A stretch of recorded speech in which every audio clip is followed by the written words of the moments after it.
Hello friends, তোমরা সবাই কেমন আছো? আমরা কিন্তু ভালো আছি। সবাইকে ওয়েলকাম জানাই লাইভ ইন ফ্রান্স। আমি সোমা। আজ হচ্ছে সোমবার, তো অলরেডি মানে পুজো হয়ে গেছে। সোমবার মানে জানোই তো, স্নান করে পুজো করে তারপরে খেয়ে দিয়ে তারপরে রান্নাটা করি। তো বেশি ঝামেলা কিছু টিফিন বানাইনি, আজকে বানিয়েছি তোমার ওটস বানিয়েছিলাম। তো ওটসটা হলে তাড়াতাড়ি হয়ে যায়, জাস্ট দুধ ওটস দিয়ে একটু ফুটিয়ে নিলে হয়ে যায়। তো ঘর মোছাও হয়ে থাকে, জাস্ট রান্না করব। বা রান্না করতে হতে এমনি বাসনও মাজি, মানে এদিকটা হয়তো বসে দিলাম, দেরি হবে ততক্ষণে বাসনও মেজে ফেলে বাসন থাকলে। তো রান্না করব সঙ্গে সঙ্গে, মানে গরম গরম ভাত গরম গরম তরকারি খেয়ে নেবো। আর রিয়াদের আজ থেকে স্কুল ছুটি পড়ে গেল, একদম খুলবে আবার তোমার মানে ওই মার্চ মাসে 3 তারিখে থেকে খুলবে তাদের কলেজ। তো এখানে তো জানোই 2 মাস 3 মাস অন্তর অন্তর ছুটি পড়ে, মানে এই যে 15 দিন ছুটি পড়লো, আবার এপ্রিলে থেকে আবারও এরকম 15 দিন মতন ছুটি পড়বে। তো এইভাবে ছুটি পড়বে, মানে এখানে পড়ে।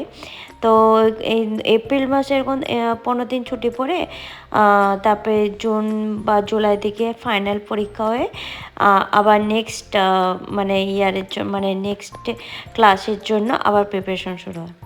তো সেটা একদম 2 মাস ছুটি থাকে, মানে ফাইনাল পরীক্ষা হওয়ার পরে, মানে 2 মাস না 3 মাস, হ্যাঁ 3 মাস মতন ছুটি পড়ে, মানে জুলাই জুন জুলাই আগস্ট এরকম। তো যাই হোক, এখানে তুমি দেখতেই পেলে তোমরা, সয়াবিন আগে ভেজে নিলাম, আলু ভেজে নিলাম, সয়াবিন আলু একসাথে সেদ্ধ করেছিলাম। তো দিলে তাড়াতাড়ি হবে রান্নাটা, সেদ্ধ করা রাখলে আলুটা। তো ওই জন্য আলু মানে বেশি আলু সেদ্ধ করিনি, একদম হাফ আলু সেদ্ধ করেছি, নামিয়ে নিয়েছি।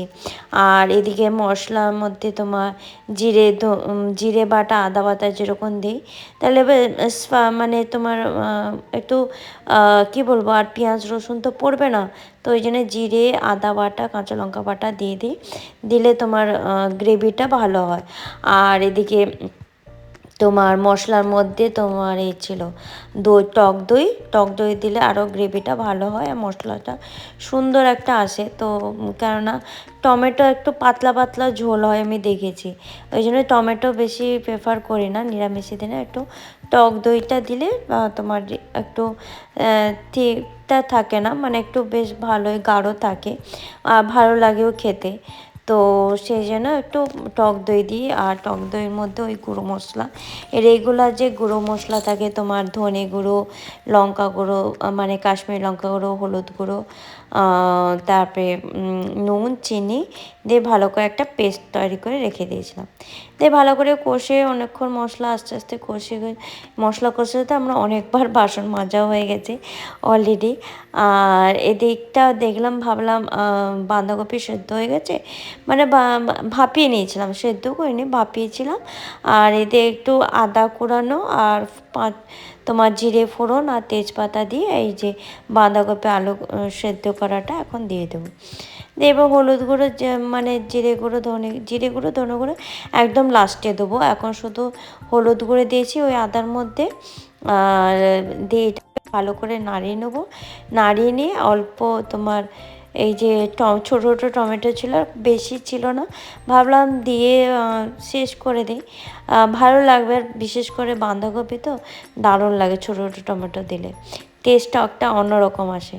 আর অল্প চিনি দিয়ে দিলাম, দিয়ে ভালো করে নাড়িয়ে নিয়ে এই যে ধনে যে একদম হয়ে এসছে দেখছি, মানে নামানোর আগে এই ধনে জিরে দিয়ে দেবো, জল দিয়ে নামিয়ে নেবো।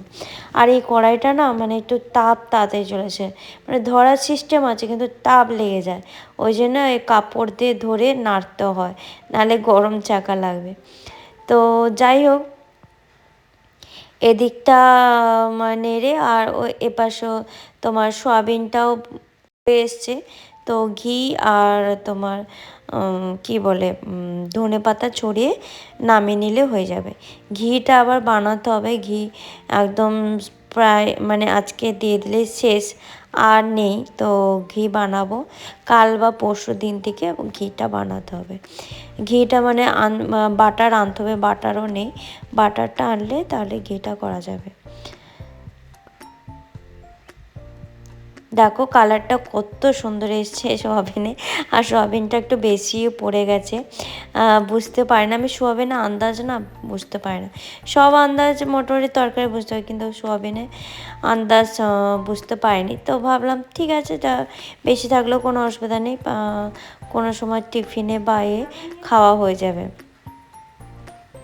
আমরা সব লাইট টাইট বন্ধ করে দিয়েছিলাম ঘরের মধ্যে, ওই নিচে থেকে দেখতে পাচ্ছ পুরো রোদটা ঢুকেছে, আর কীরকম একটা যেন রোদ ঢুকছে বলে ভেতরে গরম গরম, আর হিটারও মানে বন্ধ করে দিয়েছে, এত রুমটা গরম হয়ে গেছে বলে।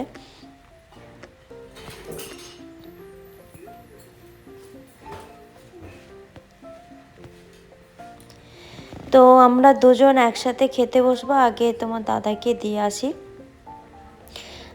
মানে রিয়া দিয়ে আসবে, তো আমি এদিকে বাড়বো, দিলে তাড়াতাড়ি হবে।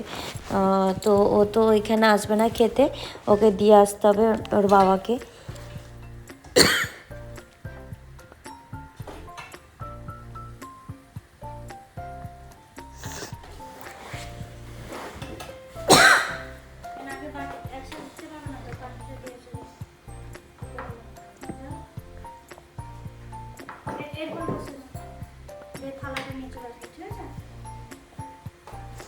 কেন অফিসে মিটিং থাকে, তো মিটিং করতে করতে এখানে আমাদের সাথে খেতে বসতে পারে না, তার মানে ওই অফিসে যেখানেই কাজ করে ওখানে তাকে খাবারটা দিয়ে আসতে হয়, নাহলেও খেতে টাইম হয় না, তো আসার টাইম হয় না, তো সেই জন্য দিয়ে এলো বেরিয়ে, এবার আমরা দুজন একসাথে বসে খাবো। তো আজকে ব্লগটা কেমন লাগলো অবশ্যই জানো, যদি ভালো লেগে থাকে অবশ্যই লাইক কমেন্ট শেয়ার করে দিও, আর যারা ফেসবুক থেকে এখনও অবধি ফলো করে রাখোনি অবশ্যই বলবো ফলো করে রেখে দিও, আর যারা ইউটিউব থেকে দেখছো সাবস্ক্রাইব করে রেখে দিও, অল নোটিস ক্লিক করে দিলে তখন নোটিফিকেশন পেয়ে যাবে। তো আজকের মতন এইটুকু ভিডিও, আবার নতুন একটা ভিডিও নিয়ে আসছি, ততক্ষণ তোমার সবাই ভালো থেকো, সুস্থ থেকো এবং সাবধানে থেকো। আজকে ব্লগটা কেমন লাগলো অবশ্যই জানিও কিন্তু, আর রিয়া ছুটি আছে বলে আমরা দুজনের কাছে। তো চলো টাটা বাই বাই, সবাই ভালো থেকো।